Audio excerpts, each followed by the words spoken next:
Urological সমস্যা প্রধানত পুরুষদেরই বেশি হয়, কারণ হচ্ছে যেমন পুরুষদের কয়েকটা অর্গান বেশি আছে যেগুলো সাধারণত ইউরোলজিক সমস্যাগুলোর ক্ষেত্রে মূলত এগুলোতে আগে, যেমন প্রোস্টেট তো মহিলাদের নেই।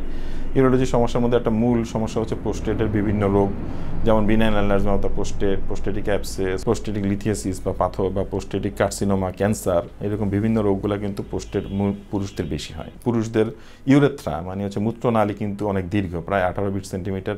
ইউরেথ্রাতে বিভিন্ন রকম রোগ হয়, ইউরেথ্রাইটিস হয়, স্ট্রিকচার ইউরেথ্রা হয়, ট্রমাটিক ইউরেথ্রা হয়। এই ধরনের রোগগুলো কিন্তু পুরুষদের বেশি হয়, কারণ মহিলাদের ইউরেথ্রা খুবই ছোট, মাত্র 4 সেন্টিমিটার। ইউরেথ্রাতে সাধারণত রোগ খুবই কম হয়।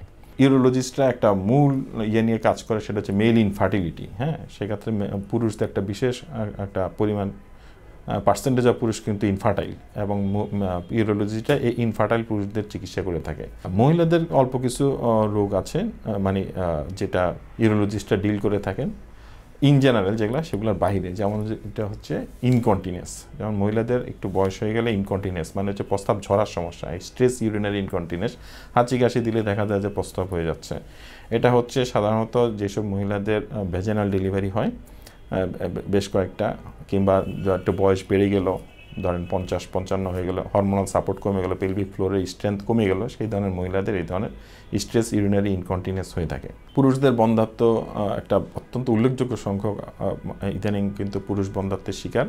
পুরুষ বন্ধ্যাত্বের অনেক কারণ আছে, যেমন বিভিন্ন টক্সিক সাবস্টেন্স, যেমন বিড়ি, সিগারেট, অ্যালকোহল, এগুলো, অনিয়ন্ত্রিত লাইফস্টাইল, ঘুমের সমস্যা, অ্যালকোহল অর ড্রাগ এডিক্টেড মানুষজন আছে, কিংবা এছাড়াও অনেক ইডিওপ্যাথিক কজও আছে যে কোনো কারণই নেই, এমনিতে হয়তো ইনফার্টাইল, সেটা খুঁজে বের করতে হয়। এই ধরনের রোগীদেরকে আমরা হিস্ট্রির মাধ্যমে বোঝার চেষ্টা করি যে ইনফার্টিলিটি কি প্রাইমারি ইনফার্টাইল নাকি সেকেন্ডারি, মানে আর আগে কখনো কি উনি বাচ্চা মানে বাবা হয়েছেন কি না, এই ধরনের প্রশ্নগুলো আমরা করে বোঝার চেষ্টা করি। তার পরবর্তীতে আমরা বিভিন্ন পরীক্ষা নিরীক্ষা করি, ক্লিনিক্যাল এক্সামিনেশন করি, এবং কিছু ইনভেস্টিগেশনের মাধ্যমে বোঝার চেষ্টা করি ওনার ইনফার্টাইলটা আসলে কী কারণে হয়েছে। যার যে কারণ আসে সেই অনুযায়ী আমরা পরবর্তী পদক্ষেপগুলো নিয়ে থাকি।